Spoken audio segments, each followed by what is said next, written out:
오늘은 고린도 후서 5장 1절에서 11절 말씀을 통해서 확신하는 새 집이라는 제목으로 말씀을 전하고자 합니다.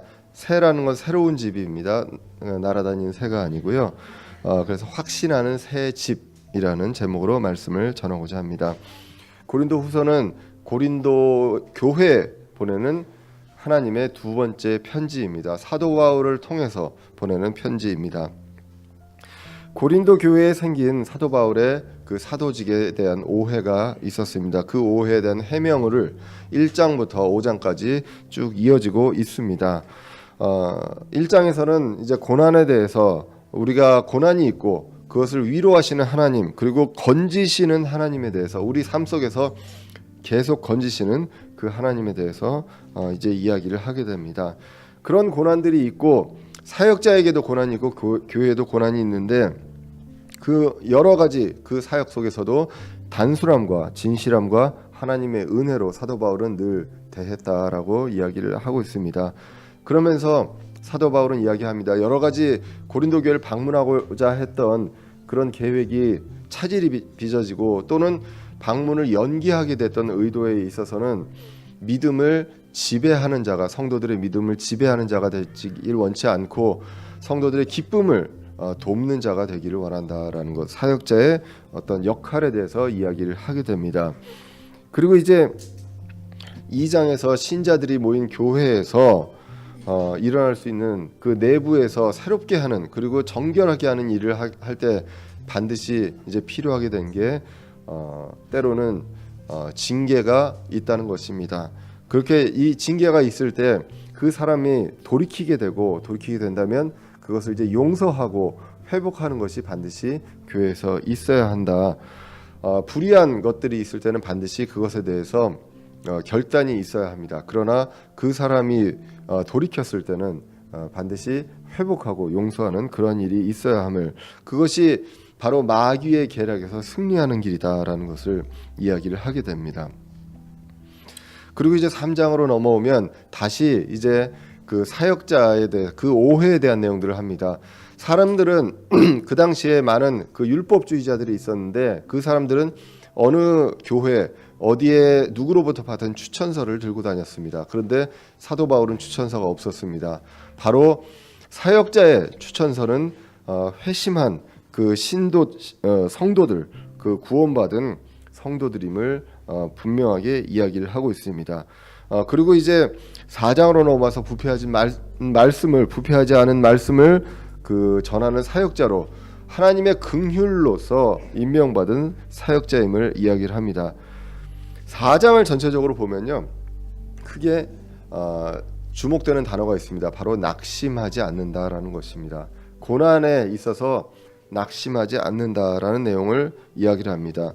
그러면서 사역자는 자신을 선포하는 것이 아니라 그리스도를 선포하고 또 그 성도들을 위해서 자유를 제한받는 그 종으로서의 그 자신된 것을 선포한다라고 이야기를 하게 됩니다.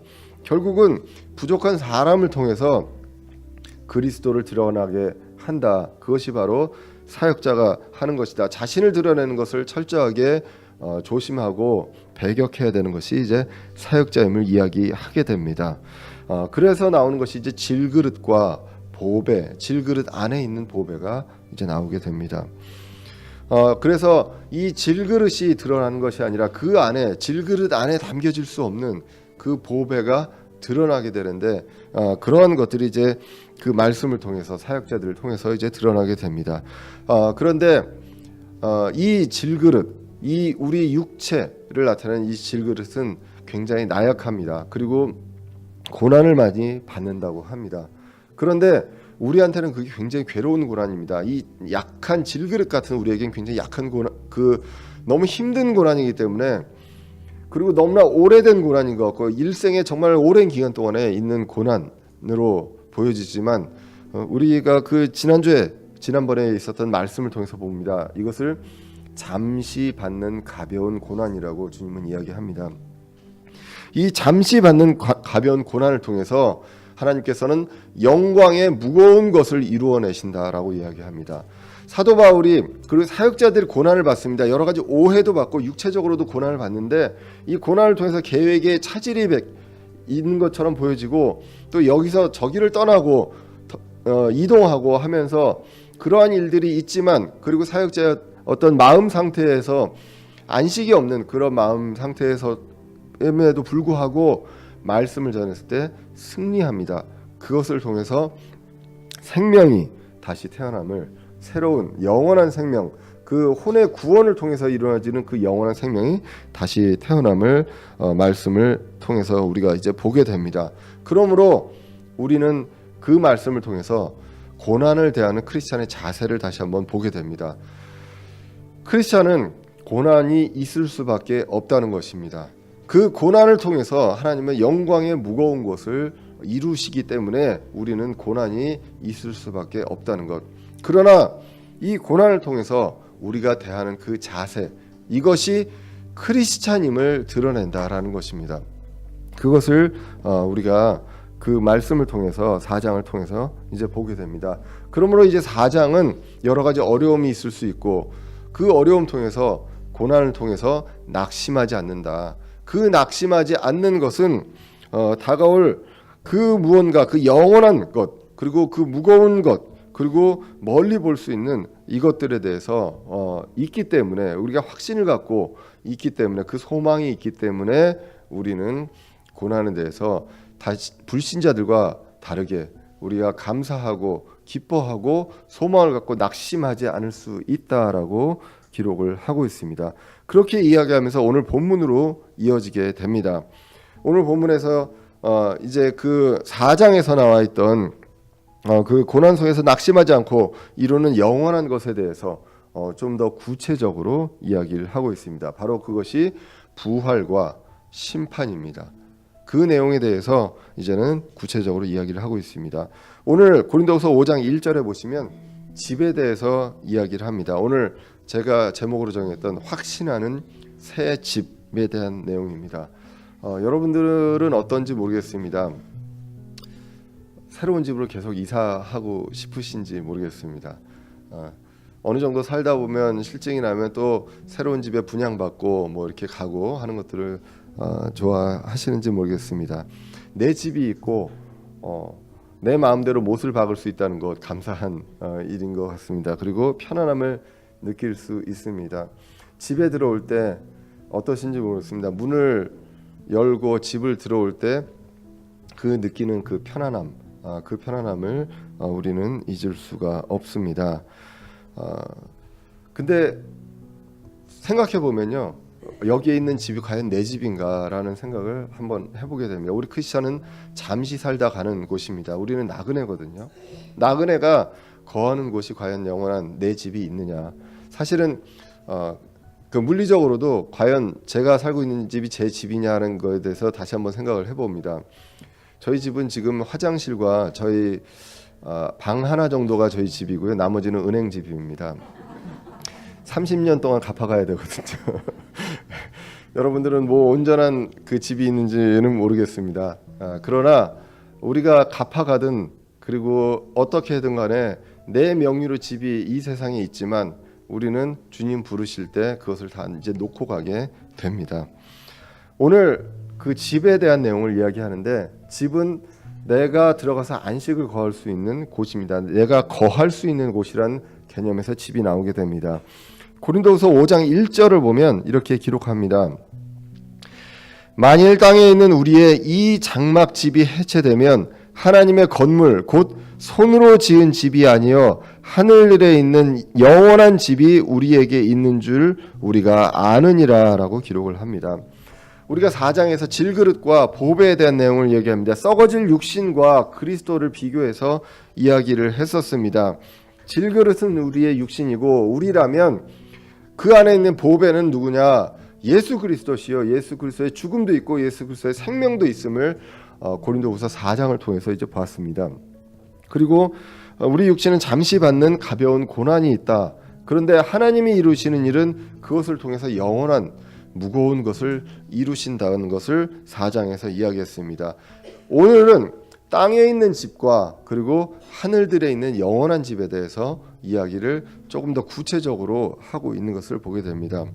오늘 처음에 나와 있는 땅에 있는 우리의 이 장막 집이라고 하는 장막 집은요, The House of Tabernacle이라고 합니다. 태버네클은 우리가 그러니까 텐트입니다. 말하자면 그 임시로 거할 수 있는 곳입니다. 이 태버네클을 출애굽기에서는 성막, 그 이스라엘 민족들이 광야 생활을 할 때 이동식 성전입니다. 성막에 대한 내용들을 이야기할 때 태버네클로 이야기를 합니다. 유대인들은 광야에서 40년 동안 지내면서 하나님께서 가라고 하시면 움직이고 아니면 거기서 이제 거하고 이제 그렇게 됩니다. 움직일 때는 그 성막을 다 해체해서 분해해서 들고 다닙니다. 들고 다니고 그것을 정착을 할 때 어디에 거할 때 얼마나 거할지도 모릅니다. 거할 때는 다시 그 성막을 조립을 하게 됩니다. 그래서 그것을 이제 거기에 이제 희생물을 드리고 하는 그런 모든 의식을 성막에서 하게 됩니다. 그 성막조차도 이동식이었습니다. 그런데 그 태버네클이 오늘 나와 있는 이 땅에 있는 우리의 장막집이라고 되어 있습니다. 이것이 해체되면 하나님의 건물, 곧 손으로 지은 집이 아니요 하늘들에 있는 영원한 집, 하나님이 지으신 영원한 집이 있다라고 이야기를 하게 됩니다.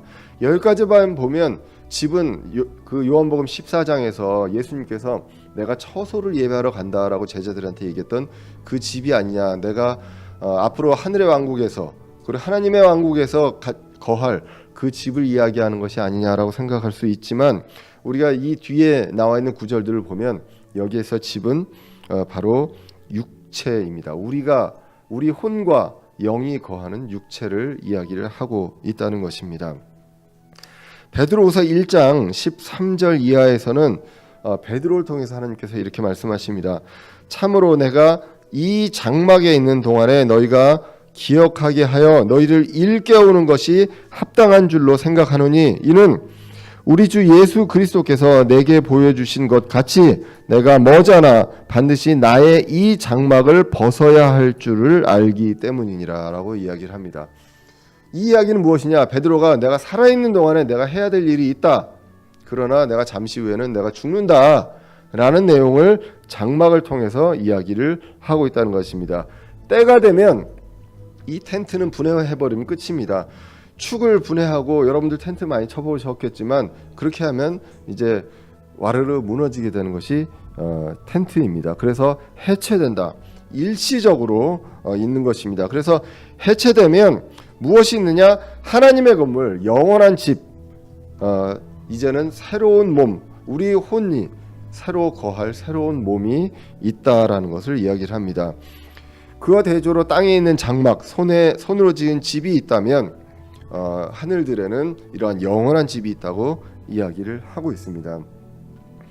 주님께서요, 이 땅에 지은 것은 특별하게 손으로 지으셨다라는 표현을 굉장히 많이 합니다. 하나님은 영이십니다. 손이 있는 분이 아니신데 손은, 그리고 손가락, 이런 날개, 이러한 내용들을 비유로 이야기하시면서, 그러면서 우리가 얼마나 소중하고 하나님께서 얼마나 신경을 써서 창조하셨는지에 대해서 이야기를 많이 하고 있습니다. 욥기 10장 4절이라든가 이사야서 64장 8절 같은 경우는 인간을 손으로 지으셨다라고 이야기를 하고 있고요. 시편 8편과 138편의 8절 같은 경우에는 세상을 주님의 손으로 창조하셨다. 이 세상, 사람을 포함해서 모든 세상을 주님께서 정말로 사랑하셔서 창조하신 것을 손으로 창조하셨다고 합니다. 그런데 이 손으로 지으신 우리 육체, 이 장막이 있는데 그것은 일시적이다라고 성경에서 이야기를 하고 있습니다. 그리고 하늘에 있는 영원한 집이 있는데 이것이 바로 구체적으로 이야기하면 부활하는 몸, 그리고 썩지 않을 몸이라는 것입니다. 우리 그 땅에 있는 집이 있다면 이것은 썩어질 몸이라고 이야기를 하고 있습니다. 고린도전서 15장 51절 이하에서 보시면 이렇게 기록합니다. 보라, 내가 너희에게 한 가지 신비를 보이노니 우리가 다 잠자지 아니하고 마지막 나팔 소리가 날 때에 눈 깜짝할 사이에 순식간에 다 변화되리라. 나팔 소리가 나매 죽은 자들이 썩지 아니할 것으로 일어나고 우리가 변화되리니 이 썩을 것이 반드시 썩지 아니함을 입고 이 죽을 것이 반드시 죽지 아니함을 입으리로다라고 기록을 하고 있습니다. 이렇게 우리는 새로운 집을 입게 된다고 성경이 기록을 하고 있습니다. 오늘 본문은요, 오늘 1절은 이것을 안다고 했습니다. 말씀을 통해서 우리는 이것을 압니다. 사실로 알고 믿게 되는 그러한 일입니다. 다음 주는 이제 보통 일반 교회에서 이제 부활주일로 이제 그 기억하는 그런 주간이 바로 이제 다음 주일입니다. 그래서 보통 이제 금요일 날 그 달걀을 나눠주기도 하고, 뭐 금요일은 이제 예수님께서 뭐 십자가에서 달리신 날이다라고 하고요. 그 미국에서는 그날을 이제 굿 프라이데이라고 합니다. 그래서 뭐 그때 뭐 여러 가지 이제 행사들도 하게 되고, 일요일 날 이제 달걀을 나눠주기도 하고 뭐 그런 행사들을 이제 하게 됩니다. 뭐 시기를 맞춘 건 아닌데 오늘 이제 부활에 대한 내용들을 이제 다시 이제 이야기를 하게 됩니다. 예수님의 부활에 대한 의미를 보면요, 예수님이 부활하신 것이 중요합니다. 예수님이 십자가에 달리신 것, 예수님이 태어나신 것보다 예수님이 부활하신 것이 우리에게 더 큰 의미가 있죠. 근데 왜 의미가 있습니까? 우리도 부활하기 때문입니다. 예수님이 부활하신 것처럼, 부활의 첫 열매이신 것처럼 우리가 부활하기 때문에 그것이 중요한 것이지, 예수님만 부활했다면, 그리고 우리는 부활하지 않는다면, 그 부활의 확신이 없다면 그 부활의 의미를 정확하게 모르는 것이라는 것입니다. 오늘 본문이 이야기합니다. 우리는 하늘들에 있는 영원한 집이 기다리고 있다라는 것입니다. 이 땅에 있는 장막집이 해체되면, 우리가 죽고 나면 그걸로 끝나는 것이 아니라 우리가 다시 썩어지지 않냐는 몸, 새로운 집으로 들어가게 됨을 이야기를 한다는 것입니다. 2절이 중요한 말씀입니다. 그렇기 때문에 우리에게 소망이 된다는 것입니다.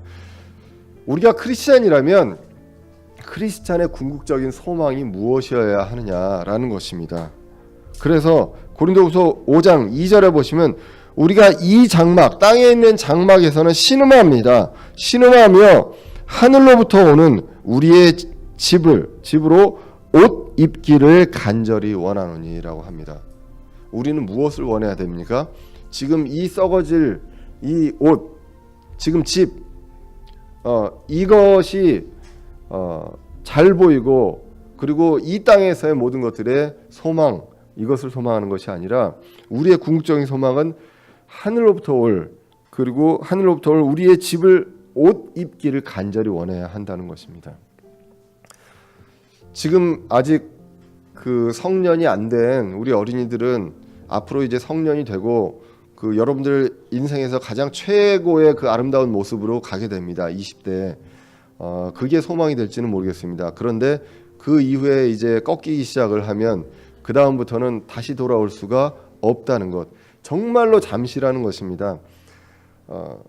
늘 여러분들 부모님들을 보면요, 여러분들 부모님들 모습이 지금 그 모습이 옛날 어렸을 때 그 모습일 거라고 생각하시나요? 절대 그렇지 않습니다. 옛날에 그 사진을 보면 정말로 연예인 뺨치는 그러한 사진들임을 여러분들 다 알 수 있습니다. 그러한 장막집이 있는데, 이 땅에 장막집이 있는데요, 이 장막집은 해체됩니다. 여러분들의 몸도 다 해체된다는 것입니다. 아무리 어리고 지금의 모습이 아무리 좋아도 이제 그 일시적으로, 그리고 잠시 후에 해체됨을 이야기를 합니다. 이 장막은요, 우리에게 기쁨만 주지 않습니다. 우리를 신음하게 합니다. 그래서 신음하며 하면 할수록 우리는 어떻게 합니까? 우리가 크리스찬이라면 신음할 때 이것을 통해서 이 문제를 해결해 주십시오. 이것도 답이 될 수 있습니다. 해결을 해 주십시오. 그리고 내가 이 어려움이 있습니다. 이것을 지나가게 해 주십시오. 이것을 통해서 행복하게 해 주십시오. 그렇지만 더 나아가서 우리가 간절히 바라야 될 것은 이 신음함으로써 하늘로부터 오는 우리의 집을 그리고 그것으로 옷 입기를 간절히 원해야 한다는 것입니다. 이 장막은요, 있는 동안에 고난이 있을 수밖에 없다고 이야기합니다. 4장에서도 고난에 대해서 이야기했습니다. 신음합니다. 이제는 죄로 인해서요, 온 창조물, 이 세상의 창조물들도 다 신음한다고 로마서 8장 22절에 기록을 하고 있습니다. 여러 가지 고난에 신음합니다. 그리고 우리는 무거운 짐을 지고 있습니다. 육체적인 질병이 있습니다. 그리고 시민성 질환이 있습니다. 죄 때문에 이루어지는 짐이 있습니다. 시편 32편 3절 이하에서 다윗은 죄로 인한 괴로움을 고백을 합니다. 하루 종일 신음해서요, 뼈가 쇠할 정도로, 그리고 진액이 가뭄에 완전히 마를 정도로 이렇게 힘들다라고 이야기를 합니다. 그러나 그리스도인들의 진정한 소망은 무엇입니까? 세상에서의 축복, 부, 권력 이런 것이 아니라 다가올 새로운 집을 입는 것이라고 기록을 하고 있습니다. 그렇기 때문에 사도 바울도 빌립보서 1장 21절에 이렇게 기록합니다. 내가 사는 것이 그리스도시요 죽는 것이 이득이니라. 오히려 죽는 것이 그리고 죽고 새로운 것을 입는 것이 우리에겐 더 큰 소망입니다. 그러나 내가 육체 안에 산다면 이것이 내 수고의 열매이니라. 육체 안에 사는 것은 수고할 수밖에 없습니다.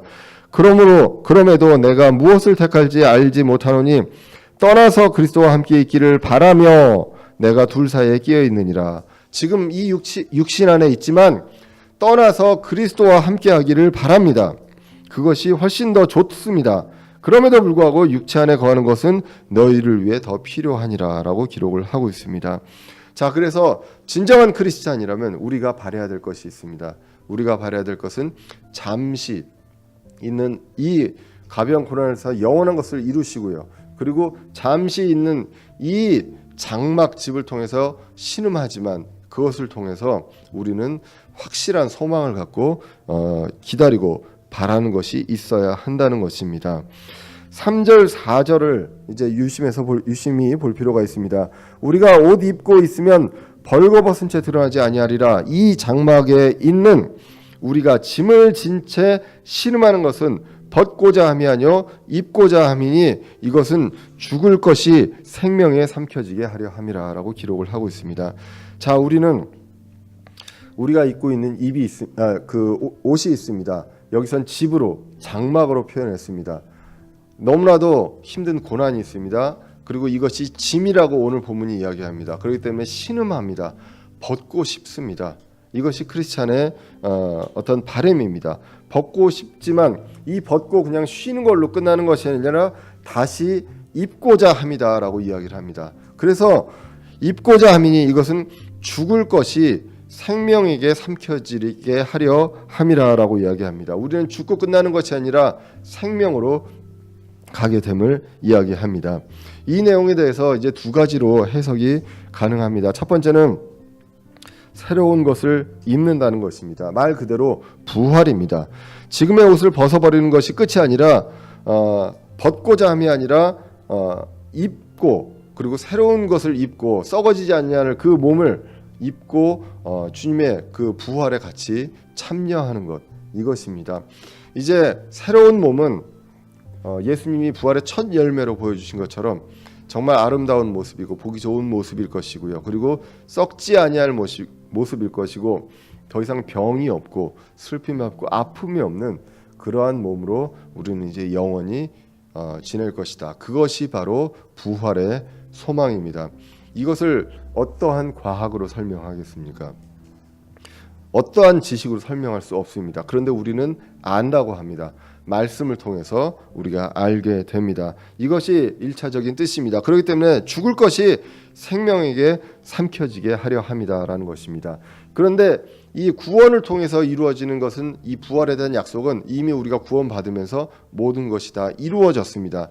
그런데 이것을 강조하고 그 다음으로 이어지는 구절들을 보면 한 가지 더해서 해석을 할 수가 있습니다. 성경에서 보면요, 부활한 신약 성도들이 입는 옷이 있습니다.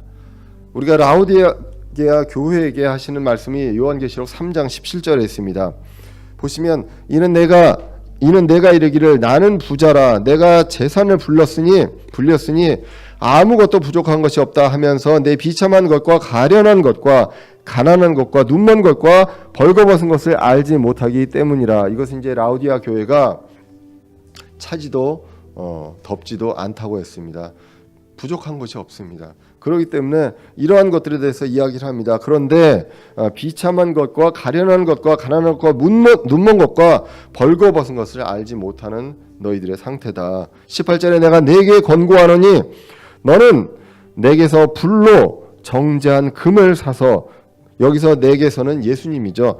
내게서 불로 정제한 금을 사서 부유한 자가 되고 또 흰 옷을 사서 입어 내 벌거벗은 수치를 드러내지 말며 또 내 눈에 안약을 발라 볼지니라 라고 기록을 하고 있습니다. 이 땅에서의 어떤 부가 아니라 예수님을 통해서 불로 정제한 금을 사라고 합니다.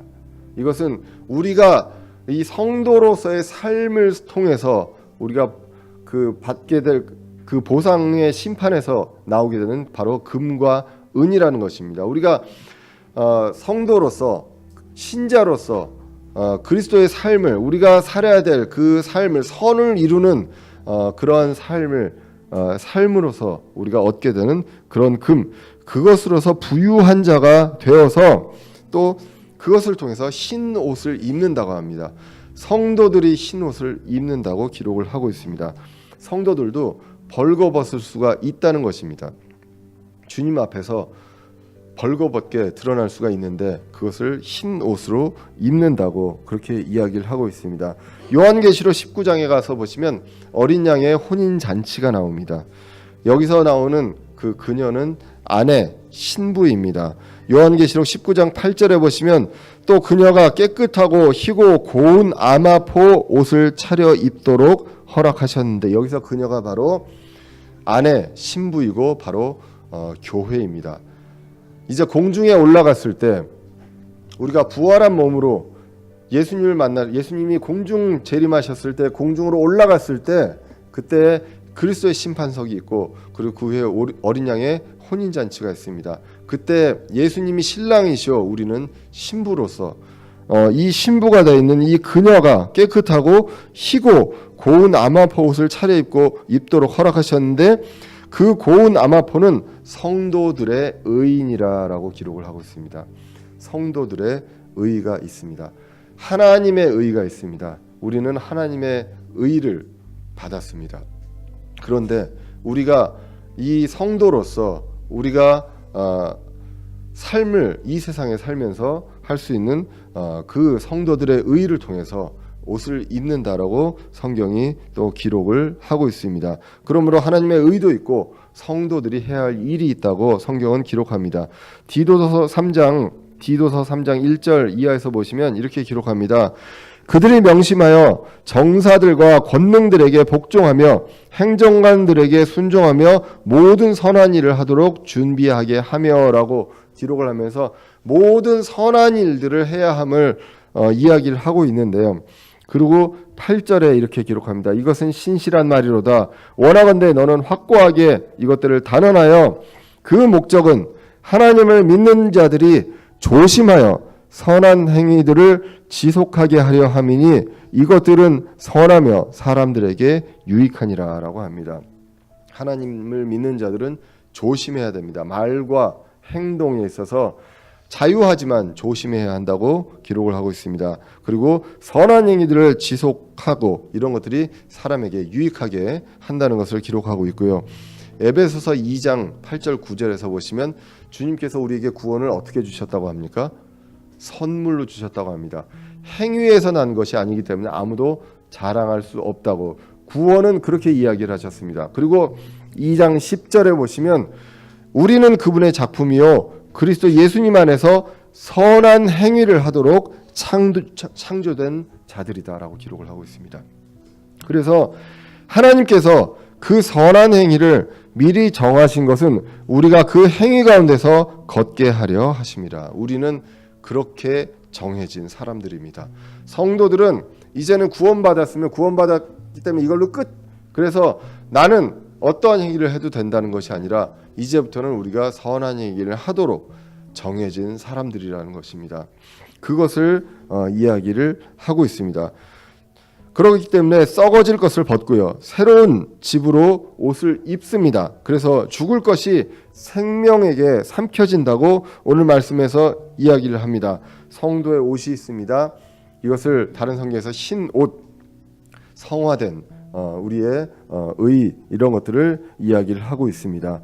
자, 그런데 이 어떤 성화에 대한 그 모습들이 3절 4절에서 이게 정확하게 나오진 않고 5절 이하를 보면 다시 거꾸로서 이 말씀이 무엇인지를 알 수가 있게 됩니다.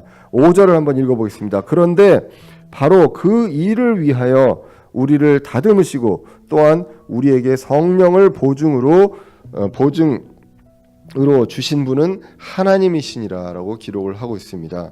여기서 오늘 본문 보시면 그 일을 위해서요, 우리를 다듬으신다고 합니다. 이 다듬으신다는 단어가요, 영어로는 route라고 나옵니다. 이게 사실 우리는 요즘에는 이제 그 미국에서 잘 쓰는 말은 아닙니다. route라는 말인데 이건 과거형인데 이 형태를 만드는 것입니다. 폼하는 것입니다. 그런데 이걸 어떻게 그 적절한 말이 있을까 사실 없는데, 그런데 우리 한글 흥정 성경은 적절하게 번역을 한 것 같습니다. 다듬는다, 다듬어서 우리의 형태를 만들어 가시는, 그것이 이제 오늘 본문의 5절에 나오는 다듬으신다는 것입니다.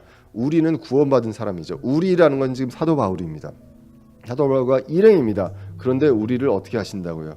그냥 놔두시는 것이 아니라 다듬으신다고 합니다. 그 말씀이 오늘 5절에 나와 있는 말씀입니다. 그리고 다듬으시고 또한 우리에게 성령을 보증으로 주셨다고 기록을 하고 있습니다. 성령님이 우리 안에 있습니다. 이 성령님을 통해서 우리를 다듬으시고 또 우리에게 이 모든 약속하신 것들을 확신할 수 있도록 보증하셨다라고 성경이 기록을 하고 있습니다. 이 보증이 있기 때문에 우리는 확신합니다. 이 확신에 대해서 이제 두 가지 확신이 그 다음 구절부터 나오게 됩니다. 첫 번째 확신이 있습니다. 우리는 잠시 주와 떨어진 것이다. 잠시 신음하는 것이다. 우리가 70, 80 그 이상 살지만 하나님 보시기엔 잠시입니다. 이 잠시 우리가 신음하는 것, 이것은 영원한 것이 아니라 잠시다라는 것. 주님과 떨어진 것도 잠시라는 것입니다.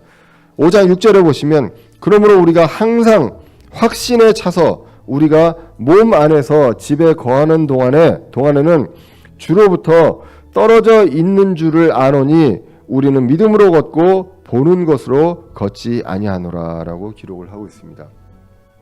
아까도 말씀드렸지만 4장에서는요 고난, 낙심 이런 내용이 나왔다면 오늘 5장에서는요 확신, 안다, 반드시 이러한 내용들이 굉장히 많이 나오고 있는 것을 보게 됩니다. 첫 번째 확신은 잠시 주와 떨어져 있는 것이다. 영원히 주와 떨어져 있는 것이 아니다라는 것입니다. 몸 안에 집에 거하는 동안에 그때만 떨어져 있다. 이것을 성령님을 통해서 보증하셨기 때문에 우리는 확신할 수 있다는 것입니다.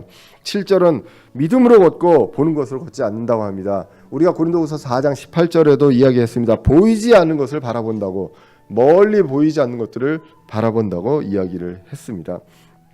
자, 우리는 잠시 떨어져 있습니다. 이스라엘의 혼인 풍습을 보면요, 결혼 풍습을 보면 신랑과 신부가 정혼을 합니다. 정혼을 하고 신랑은 신부를 떠나갑니다. 이제 서로 같이 살 처소를 마련하기 위해서 떠나갑니다.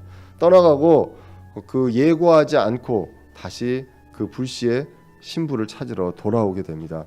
이것이 예수님이 처소를 예배하러 먼저 가시고 우리를 위해 다시 오시는 그것을 나타낸다고 이야기를 합니다. 우리는 잠시 예수님과 떨어져 있는 것이다. 이 몸을 입고 있는 동안에 잠시 떨어진, 이것이 우리의 첫 번째 확신입니다. 두 번째 확신은 부활, 그리스도와의 만남입니다. 8절에 보시면 내가 말하노니 우리가 확신에 차서 원하는 바는 차라리 몸을 떠나 주와 함께 있는 것이다. We are confident라고 이야기를 계속 강조해서 이야기를 합니다. 확신해서 원하는 바는 우리가 몸을 떠나서 주와 함께 있는 것, 그리고 부활해서 그리스도를 만나는 것입니다. 그러므로 부활과 휴거에 대한 확신이 있기 때문에 우리는 이것을 원합니다. 그 확신이 없으면, 우리가 죽어봐야 안다면 이것에 대해서 어떻게 우리가 간절히 원할 수가 있겠습니까? 확신에 차 있기 때문에 이것을 원한다. 아까 우리가 빌립보서 1장 21절도 읽었습니다. 사도 바울이 원하는 것, 주님 죽는 것이 이득이고, 그리고 주님과 함께 하는 것이 훨씬 더 좋은 것이다 라고 이야기를 합니다. 참된 그리스도인에게서는 죽음보다 더 좋은 것이 있습니다. 그것을 확신하는 그 사람들이 바로 크리스찬이라는 것입니다. 지금의 세상보다 영원한 그곳, 주님과 함께 있습니다. 늙고 병들지 않는 그러한 몸, 그 몸을 입고 보이는 주님과 함께, 우리 지금 보이지 않는 주님과 떨어져 있기 때문에 성령님을 통해서 느낄 수 있으나 보지 못하는 상태이지만 실제로 이제 앞으로는 보는 주님과 함께 영원히 있는 그러한 것입니다. 그럼 이제 여기까지만 보면 우리 다 죽어야죠. 지금 차라리 지금 힘든 거 있으면 그냥 죽고 말죠 뭐. 그런데 우리에게는 할 일이 있다고 이야기를 하고 있습니다. 아까 빌립보서 1장 21절에서 죽는 것이 낫다. 그렇지만 24절에서도 그럼에도 불구하고 육체 안에 거하는 것이 너희를 위해 더 필요하다. 우리만 구원받고 끝나는 것이 아니라 이 세상에 하나님께서 주신 그 사역, 그 일들을 하기 위해서 우리는 이 신음하면서 괴로운 이 몸을 가지고 소망을 갖고 우리의 해야 할 일들이 있다고 기록을 하고 있습니다. 오늘 본문이 그리고 이제 베드로후서 1장 13절 아까 있는 동안에서도 잠시 있는 동안에 일깨우는 일들을 베드로가 한다. 그것이 합당하다고 이야기를 했다는 것입니다. 자, 그래서 이제는 오늘 본문 9절로 이어집니다. 그러므로 우리는 함께 있든지 떨어져 있든지 그분께서 받아주시는 자가 되려고 수고하노라라고 기록을 하고 있습니다. 이 말씀을 잘 해석을 해야 됩니다. 우리는 주님께서 받아주셨습니까? 아닙니까? 우리는 이미 주님께서 받아주셨습니다.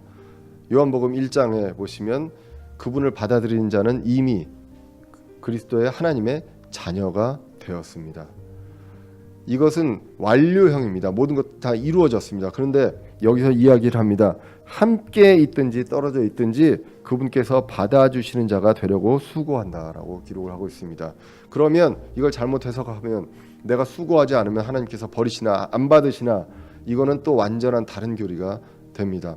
우리는 주님께서 받아주셨습니다. 이제는 이것에 대해서는 불변하지 않는 약속이고 버리시지 않습니다. 하지만 우리는 받아주실 만한 자격이 있는, 받아주실 만한 사람이 되기 위해서 우리가 수고해야 될 필요가 있다고 기록을 하고 있습니다.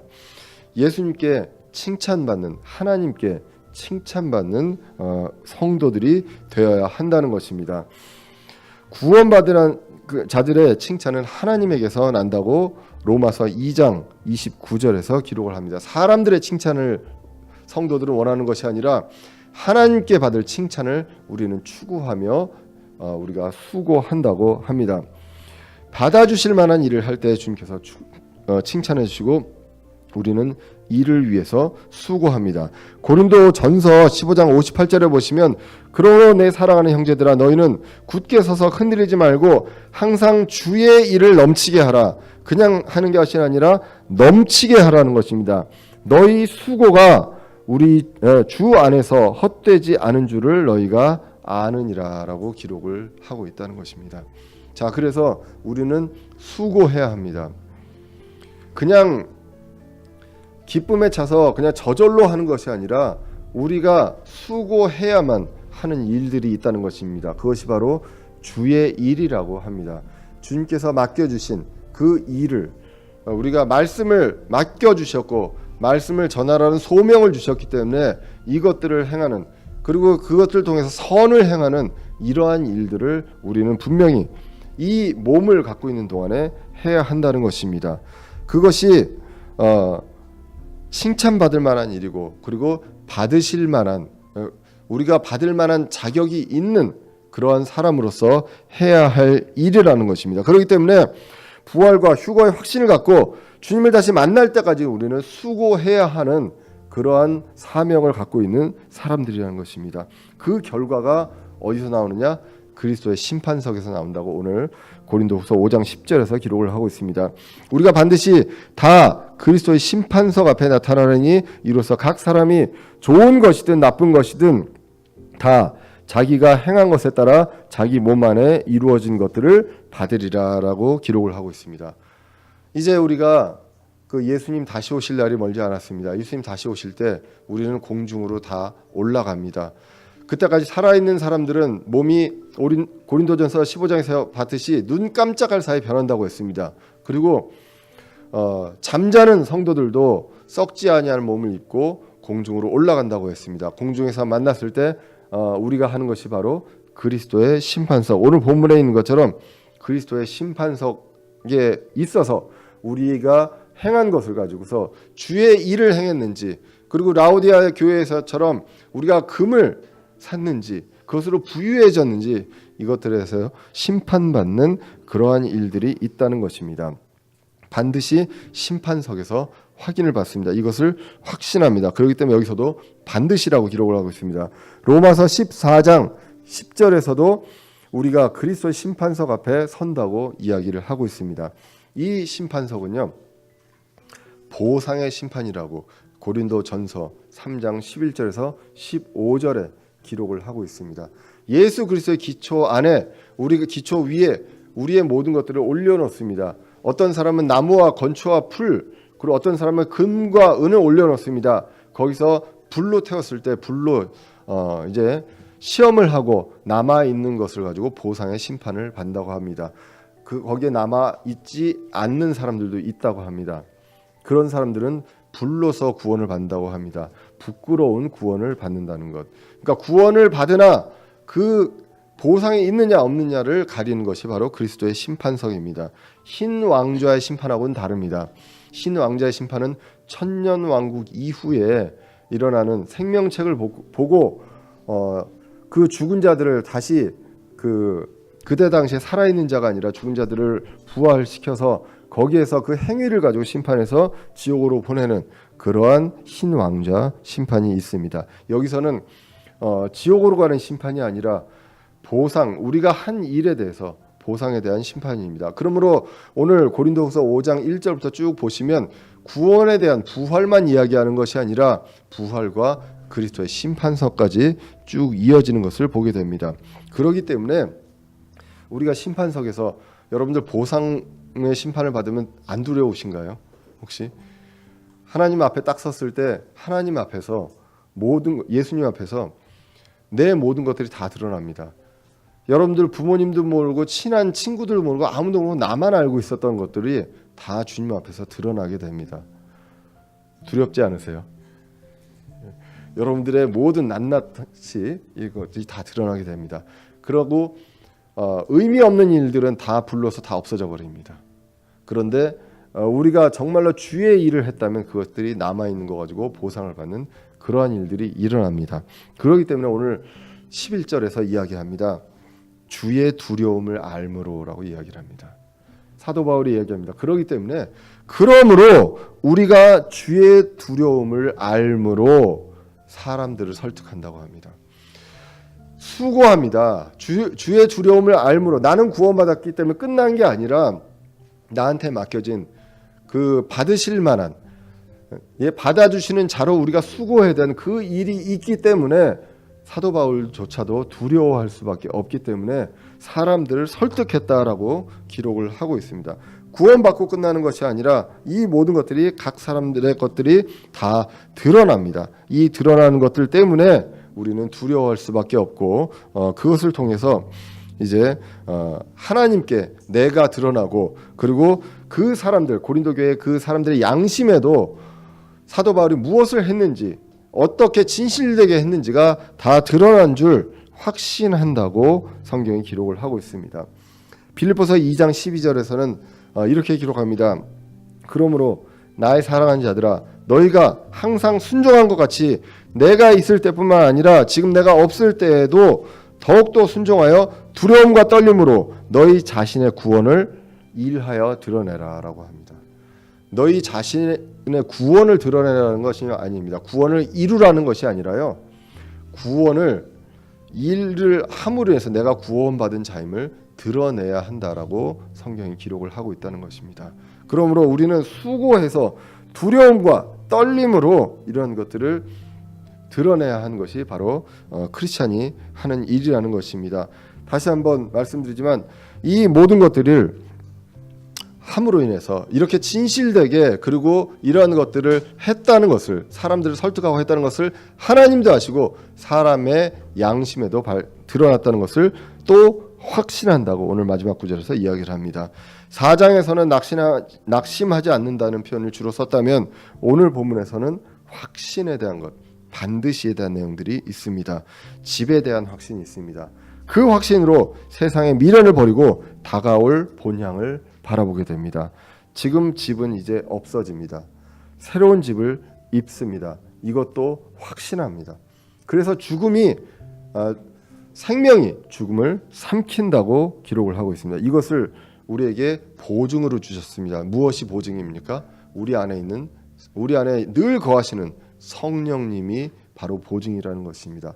그것을 통해서 확신합니다. 이제는 성령님이 우리를 다듬어 가신다고 합니다. 이 다듬어 가심으로 인해서 우리가 이제 성화됩니다.